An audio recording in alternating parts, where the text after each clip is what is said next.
Okey, untuk video kali ni saya nak tunjuk dekat akak abang untuk 3 pilihan kemah waterproof yang akak abang boleh dapatkan dekat shop Tanti. Untuk pilihan yang pertama, akak abang boleh pilih kita punya version color hitam, iaitu saiz untuk 1 orang. Ukurannya adalah 200 x 150. Selain daripada kemah untuk 1 orang, kita ada juga untuk pilihan 3 ke 4 orang, iaitu untuk color biru dan juga untuk color green brown.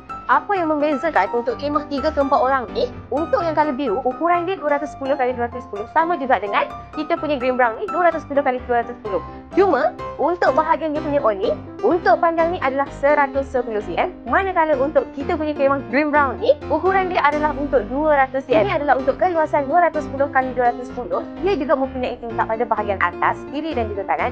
Manakala untuk di bahagian atas kita ada tempat gantung. Itu pula adalah untuk keluasan kita punya kemah green brown. Untuk kemah ni, keluasannya adalah 210 x 210, juga mempunyai tingkap pada bahagian kiri dan juga kanan. Tapi yang special ni kemah ni, dia mempunyai living room pada bahagian depan. Untuk panjang living room dan juga awning, panjangnya adalah 200 cm.